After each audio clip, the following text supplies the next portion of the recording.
ये हमने भी तो पब्लिक डोमेन में ये अनाउंस कर दिया। अब जेपीसी देख ले अपने आप, ना देखे तो हम इस सरकार के ऊपर एक बड़ा आंदोलन करके शेड्यूल ट्राइब और सिख क्रिश्चियन बौद्ध के साथ हम मजबूर करेंगे, जैसे एनआरसी हमने आज तक नहीं होने दी। क्यों? क्योंकि एक बड़ा आंदोलन हुआ जो सब लोगों ने मिलकर किया। किसानों ने अपने कानून वापस बुलवाए ना, हम कर रहे हैं, सरकार कुछ भी करना चाहती है हम वापस कराएंगे।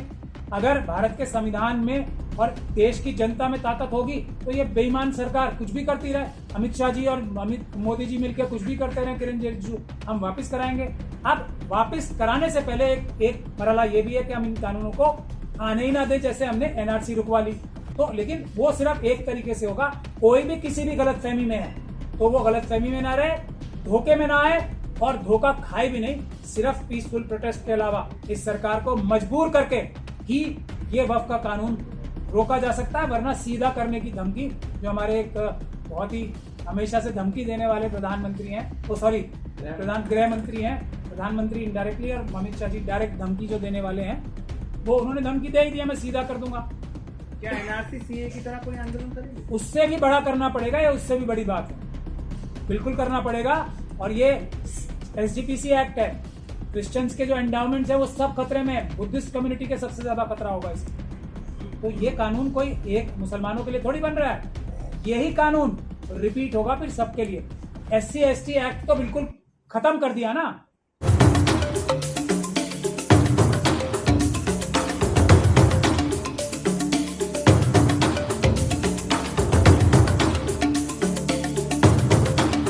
अपने अंदर जो मुस्लिम समाज के लोग, सरकारी लोग, सरकारें और दूसरे लोगों ने जो वक्फ की जमीनें हड़पी हैं, वक्फ की प्रॉपर्टीज हड़पी हैं, उनसे वापस लेकर, गैर कानूनी तरीके से जो हड़पी हैं उनसे वापस लेकर हम जो इसके यतीम गरीब मुसलमान हैं उनके लिए, और जो दूसरे वेलफेयर के काम है, हॉस्पिटल बनाना वो तो सबके काम आएगा, स्कूल बनाना, कॉलेज बनाना वो तो सबके काम आएंगे, वो बनाएं और उसको हम पब्लिक की बेनिफिट के लिए इस्तेमाल करें।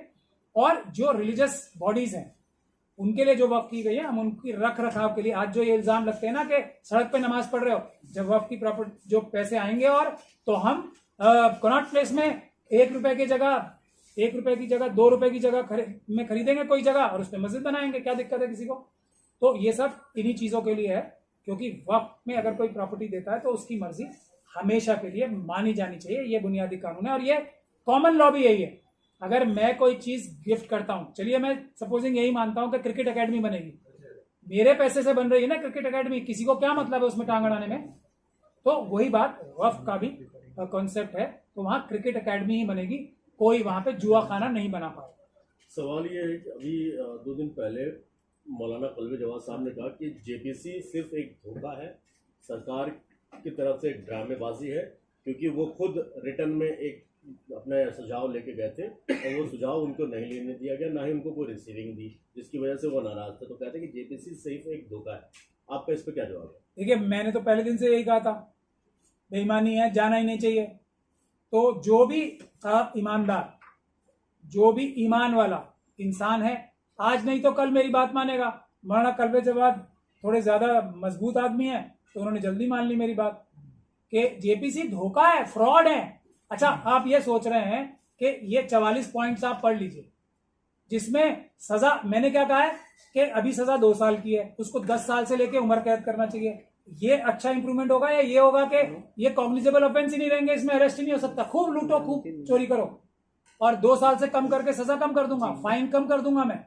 तो ये है सरकार की मंशा। मैं तो एक ही एग्जाम्पल दे रहा हूं, हर एग्जाम्पल इसलिए हमने सारे, लेकिन मौलाना कल्बे जवाद जो है सबसे ज्यादा मजबूत आदमी है, तो उन्होंने सबसे ज्यादा पहचान लिया। जो जेपीसी में जा रहा है, या तो वो बेवकूफ बनने जा रहा है, या धोखा खाने जा रहा है, या वो जान के धोखे में शामिल है। मेरा कहने का मतलब सिर्फ ये है कि जेपीसी में बिल्कुल नहीं जाना चाहिए। हमने भी तो पब्लिक डोमेन में ये अनाउंस कर दिया। अब जेपीसी देख ले अपने आप, ना देखे तो हम इस सरकार के ऊपर एक बड़ा आंदोलन करके शेड्यूल ट्राइब और सिख क्रिश्चियन बौद्ध के साथ हम मजबूर करेंगे, जैसे एनआरसी हमने आज तक नहीं होने दी। क्यों? क्योंकि एक बड़ा आंदोलन हुआ जो सब लोगों ने मिलकर किया।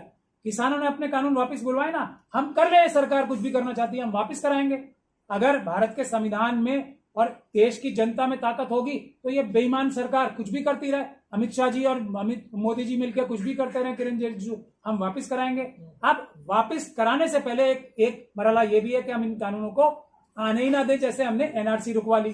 तो लेकिन वो सिर्फ एक तरीके से होगा, कोई भी किसी भी गलतफहमी में है तो वो गलतफहमी में ना रहे, धोखे में ना आए और धोखा खाए भी नहीं। सिर्फ पीसफुल प्रोटेस्ट के अलावा इस सरकार को मजबूर करके ही ये वक्फ का कानून रोका जा सकता है, वरना सीधा करने की धमकी जो हमारे एक बहुत ही हमेशा से धमकी देने वाले प्रधानमंत्री हैं, वो सॉरी गृह मंत्री हैं, प्रधानमंत्री इनडायरेक्टली और अमित शाह जी डायरेक्ट धमकी जो देने वाले हैं, वो उन्होंने धमकी दे ही दिया मैं सीधा कर दूंगा। क्या एनआरसी सीए की तरह कोई आंदोलन करेंगे? उससे भी बड़ा करना पड़ेगा, या उससे भी बड़ी बात है, बिल्कुल करना पड़ेगा। और ये एसजीपीसी एक्ट है, क्रिश्चियंस के जो एंडाउमेंट्स है वो सब खतरे में है, बुद्धिस्ट कम्युनिटी के सबसे ज्यादा खतरा होगा इससे। तो ये कानून कोई एक मुसलमानों के लिए थोड़ी बन रहा है, यही कानून रिपीट होगा फिर सबके लिए। SC ST एक्ट तो बिल्कुल खत्म कर दिया ना, तो ये जो बैकलॉग है रिजर्वेशन का वो बिल्कुल खा ही गए ना, हजम कर गए। ये बैकलॉग का काम ही करना चाहते हैं। ये SC ST सब प्लान जैसे खा ही गए, जिसमें क्षमता है सब शेड्यूल कास्ट परिवारों को, सब शेड्यूल ट्राइब परिवारों को करोड़पति बनाने की, वो सब डकार गए ना, हजम कर गए। बैकलॉग की लाखों नौकरियां हजम कर गए। वो यही एक्ट है, वो जो 44 प्रपोजल आ रहे हैं, ये वक्फ की सारी जमीनें हड़पने का प्लान है, वो हम नहीं होने देंगे सभी कमजोर वर्गों के साथ। इसमें एक सवाल एक अहम है कि जो स्टेक होल्डर है, आरोप ये लग रहा है कि जो स्टेक होल्डर नहीं भी है उनको बुलाकर जेपीसी उनसे बात कर रही है, इस पर आपका क्या कहना है? देखिए, पहले जेपीसी को आता क्या है ये बताया मुझे, जेपीसी में कौन एक्सपर्ट है पहले ये बताया मुझे। कोई भी कानून बनता है तो वो जिस भी सेक्शन ऑफ सोसाइटी के लिए बनता है उससे तो पहले प्रपोजल लिए जाते हैं। मुसलमानों से लिया प्रपोजल कौन गया? जो किरण रिजिजू साहब ने पार्लियामेंट में स्पीच दी थी, मैंने नोट्स बना रखे उनके, मैं तो डिटेल में काम कर रहा हूँ, मैं सिर्फ भाषण ही नहीं दे रहा हूँ आज की तरह बैठ के। तो किरण रिजिजू साहब ने क्या कहा कि हमने बुलाया किसे? हमने बुलाया सारे वक्फ बोर्ड के मेंबर्स को, वक्फ बोर्ड के चेयरमैन को, MP MLAs को। अब वक्फ बोर्ड के जितने भी मेंबर्स हैं पूरे देश में, तो वक्फ की प्रॉपर्टीज चुराने में सबसे बड़ा हाथ ही वक्फ बोर्ड के चेयरमैन और वक्फ बोर्ड के मेंबर्स का है, और मेंबर ऑफ पार्लियामेंट और जो MLAs होते हैं उनका है, क्योंकि वो उसमें मेंबर्स होते हैं वक्फ बोर्ड में। तो अब चोर को बुला के ये पूछोगे कि चोरी रुकेगी कैसे? तो वो तो खुद ही उन्होंने इफेक्टेड लोगों से पूछा, बेवाओं से पूछा, यतीमों से पूछा, जो मस्जिद की इंतजामिया कमेटियां हैं उनसे पूछा कि आपको क्या प्रॉब्लम आ रही है, वक्फ बोर्ड आपका पैसा कैसे चुरा रहा है, कैसे दूर करना है? पूछा किसी से? हमसे पूछा? नहीं पूछेंगे ना किसी भी ऐसे आदमी से। वो पूछेंगे सिर्फ आजकल क्या हो रहा है कि इंसाफ और फायदा किसी का होना नहीं चाहिए, सिर्फ होता हुआ लगना चाहिए। मतलब फॉर्मेटिंग की जा रही है कि हमने बुला लिया, सब बैठे तो हैं, बढ़िया बढ़िया तस्वीरें आ रही हैं। और मौलाना कल्बे जवाद का मैंने वो इंटरव्यू देखा था। देखिए, जो प्रपोजल मेरा है और ये प्रपोजल उन्होंने कहा ना कि वीडियोग्राफी कराओ ना, जो वीडियोग्राफी नहीं कराता वो चोरी करता है।